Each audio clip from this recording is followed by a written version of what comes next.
ये 19 चौके 76 हो, 19 चौके 76 और यहाँ पे 6, यहाँ 5 हो जाएगा, 19 या 57, 43 बार में क्या हो रहा है तो ये कैंसिल हो गया। इसे हम लोग क्या करते हैं ना, 43 बार में कैंसिल कर लिए। अब 43 गुना 50 कर लेते हैं, क्या मिल जाएगा 0, 5 या 15 का 5, बाकी 1, 5 चौक 20, 1 21, 2150 रुपये उसका मूलधन हो गया। अब आते हैं इस सवाल में, अगर आप लोग चाहे तो इसको खुद से भी बना सकते हैं, बिल्कुल सेम वैसा ही क्वेश्चन है। क्या कह रहा है ना, एक व्यक्ति ने कुछ धन उधार लिया जिस पर पहले 3 वर्ष के लिए ब्याज की दर 6%, 3 साल के लिए क्या है तो 6% है, अगले 5 वर्ष के लिए 9%, अगला 5 साल हो जाएगा तो ये 9% हो जाएगा, 8 वर्ष से अधिक के लिए 13% है, 8 साल से अधिक के लिए 13%, टोटल कितना रख रहा है तो यदि 11 वर्ष बाद, टोटल 11 साल रख रहा है ना, 5 साल ये 3 साल है, 8 साल हो गया, बाकी बच्चा कितना 3 साल, इस 3 साल पे रेट क्या चलेगा 39%। अब सबको कहते हैं यहाँ से ब्याज टोटल कितना है 8160 रुपये, ये हो गया 6 गुना 3 18%, ये 9 और 5 45, 9 5 45%, 13 गुना 3 39%, सबको ऐड कर लेते हैं,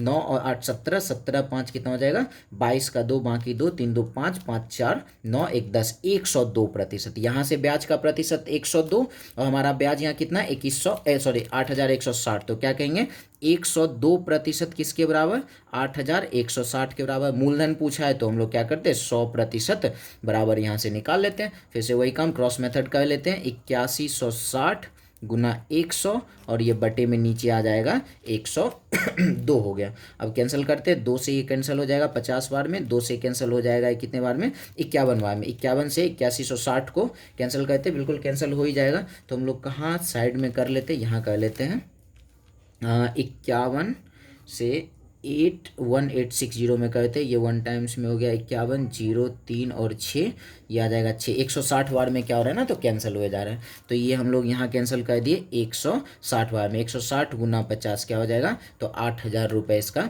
मूलधन हो गया। बिल्कुल आसानी से सॉल्व हो गया। फिर से आते हैं सवाल, अब ये देखते हैं क्या सेम वैसा ही सवाल देखने को मिल रहा है, 3 वर्ष के लिए 12%, 5 वर्ष के लिए 16%, 8 साल से ज़्यादा के लिए 20% है, टोटल 11 वर्ष के बाद क्या हो रहा है ना तो ब्याज मूलधन से 6080 रुपये, यहाँ क्या करना है ना एक थोड़ा सा चेंज है, ब्याज मूलधन से 6080 रुपये अधिक कर लेना है, ब्याज मूलधन से 6080 रुपये अधिक हो तो उधार ली गई राशि कितनी है। तो अगर हम लोग इसको सॉल्व करते हैं फिर से वही काम करते हैं, 12 गुना 3 36% प्लस 16 गुना 5 80% प्लस, अब कितना हो गया 3 साल ये 5 साल ये 8 साल, टोटल रख रहा है कितना 11 साल, बच्चा 3 साल, 3 साल के रेट कितना चलेगा तो 20%, तो कितना हो जाएगा 3 गुना 20, 3 गुना 20 हो गया 60%। इन सबको हम लोग ऐड कर लेते हैं तो देखते हैं क्या मिलता है। तो ये हो गया 006 और ये 8 3 11, 11 6 हो गया 17, 176%। अब ध्यान से देखना है, हमारा ब्याज का प्रतिशत आया 176। पहले क्या होता था ना, पहले वाले सवाल में ब्याज ही मिलता था इतना, इसीलिए जो प्रतिशत आता था इसके बराबर करते थे। अब क्या है ना, ये कह रहा है जो हमारा ब्याज है मूलधन से 6080 रुपये अधिक है, मतलब ये समझना है ना कि मूलधन का प्रतिशत हमेशा कितना होता है, मूलधन का प्रतिशत हमेशा होता है 100%, और हमारा ब्याज का प्रतिशत कितना आया 176 आया। अब अधिक हो या कम हो इसी दोनों के बीच का डिफरेंस रहेगा, कितने का डिफरेंस आ रहा है तो 76% का डिफरेंस आ रहा है, और यहाँ कितने का डिफरेंस है 6080 का, तो क्या कहेंगे 76% किसके बराबर तो 6080 के बराबर, इसलिए पूछा हुआ धनराशि क्या है तो 100% बराबर। हम लोग क्या करते हैं तो इसको सॉल्व कर लेते हैं, इसको सॉल्व करके हम लोग यहाँ पे जो भी आएगा सॉल्व कर ही लेते हैं। ये 6080 और गुना 100 और बटे में नीचे रख लेते हैं 76, इसको कैंसिल करते हैं, 4 से ये 25 बार में हो जाएगा, 4 से ये हो जाएगा 19 बार में, 19 से इसको भी कर लेते हैं, 19 गुना 3 57 और 3 19, ये हो गया 320 और गुना कर लेते हैं किससे 25 से, तो हमारा क्या आ जाएगा 25 से करते हैं तो 25 गुना 2 50 का 0, बाकी 5, 25 या 75, 75 5 कितना हो गया तो 80, मूलधन कितना हो गया तो सॉरी एक बार फिर से देख लेते हैं, 25 गुना 2 50 का 0, बाकी 5, 25 या 75 5 हो गया 80, मूलधन कितना मिल गया तो 8000 रुपये मूलधन हो गया। तो हम लोग आते हैं नेक्स्ट सवाल में। अब हमारा सवाल क्या है अब ये थोड़ा इम्पोर्टेंट सवाल तो आया है, अब हमारा क्वेश्चन क्या है ना, कोई धन निश्चित दर से साधारण ब्याज के अंतर्गत 4 वर्ष में 5,940 रुपये हो जाता है, जबकि 7 वर्ष में 7,020 रुपये हो जाता है, तो वह धनराशि तथा दर ज्ञात करें। ध्यान से समझना है, कोई धनराशि है जो 4 साल में कितना हो गया, 5,940 रुपये। वही धनराशि 7 साल में कितना हो गया, तो 7,020 रुपये हो गया, हो जाता है। मतलब क्या होता है कि ये मिश्र धन दे रखा है, कोई धन 4 साल का मिश्र धन 5,940 है, और उसी धन का 7 साल का मिश्र धन कितना है, तो 7,020 रुपये है। अब इतना ही मेरे पास दिया हुआ है, पूछ क्या दिया है कि मूलधन बताओ, साथ ही साथ क्या है ना कि दर बताओ। अगर मेरे पास मूलधन मिल जाए तो दर आसानी से निकल जाएगा, फिर दर निकल जाए तो मूलधन आसानी से निकल जाएगा।